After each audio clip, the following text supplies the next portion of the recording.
Hello everyone, we are going to discuss about destructor. So what is a destructor? Destructor is the inverse of constructor. Destructor हमारा inverse होता है constructor का. Constructor हमारा तब call होता है जब हमारा ऑब्जेक्ट क्रिएट होता है. ठीक है, जैसे ही हमारा ऑब्जेक्ट क्रिएट होगा तो कंस्ट्रक्टर हमारा कॉल हो जाता है. हमने पीछे डिस्कस किया है.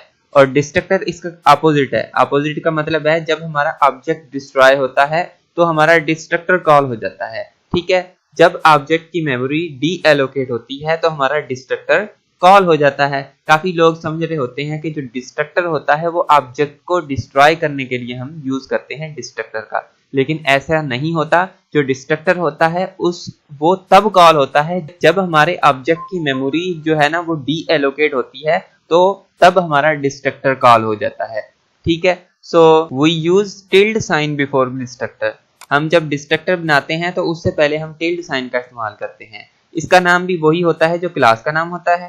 ठीक है, same name as class name. ठीक है, और इसके अंदर हम आर्गुमेंट पास नहीं कर सकते. इसके अंदर हम आर्गुमेंट भी पास नहीं कर सकते और उसके अलावा ओवरलोडिंग भी नहीं हो सकती, क्योंकि आर्गुमेंट ही पास नहीं होंगे तो ओवरलोडिंग नहीं होगी. सो आइए हम इसका एग्जाम्पल करते हैं. सो देखते हैं हम कैसे डिस्ट्रक्टर हमारा जो है वो चलता है. सो हम पब्लिक के अंदर एक कंस्ट्रक्टर बनाते हैं. ठीक है, ये मैंने एक कंस्ट्रक्टर बना दिया जिसके अंदर मैंने लिखा हुआ है कि दिस इज ए कंस्ट्रक्टर. ठीक है, जैसे ही मैं हेलो का एच ऑब्जेक्ट क्रिएट करूंगा तो ये हमारा कंस्ट्रक्टर कॉल हो जाएगा. देखिएगा, आप देखें मैंने जैसे ही हेलो क्लास का एक ऑब्जेक्ट बनाया तो ये हमारा कंस्ट्रक्टर कॉल हो गया है. अब हमने क्या समझना है, हमने डिस्ट्रक्टर समझना है. तो यहाँ पे मैं एक डिस्ट्रक्टर बनाता हूँ. तो डिस्ट्रक्टर बनाने से पहले मैं टिल्ड साइन का इस्तेमाल करूंगा, मैंने आपको पहले बता दिया है. ठीक है, उसके बाद सेम जैसे हम कंस्ट्रक्टर बनाते हैं और सिर्फ हम इसके अंदर आर्गुमेंट पास नहीं कर सकते और ओवरलोडिंग नहीं करते. बाकी सारा सिस्टम जो इसका होता है वो सेम होता है. ठीक है, इसके अंदर मैं कहता हूँ कि दिस इज. ठीक है, अब देखें डिस्ट्रक्टर कब कॉल होता है हमारा, जब हमारा ऑब्जेक्ट डिस्ट्रॉय होता है, यानी कि ऑब्जेक्ट की मेमोरी डी एलोकेट होती है. यहाँ पे हमने जैसे ही हेलो का एक ऑब्जेक्ट क्रिएट किया है एच, तो इसका मतलब है कि एच ऑब्जेक्ट के लिए रैम के अंदर कुछ मेमोरी एलोकेट होगी.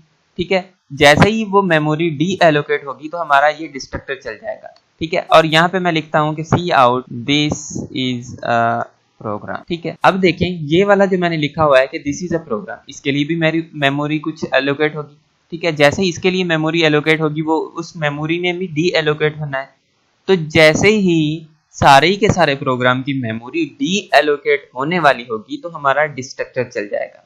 अब यहाँ पे देखें हेलो का एक ऑब्जेक्ट क्रिएट किया है हमने h, तो हमारा जैसे ही हम h क्रिएट करेंगे तो ये हमारा कंस्ट्रक्टर चल जाएगा.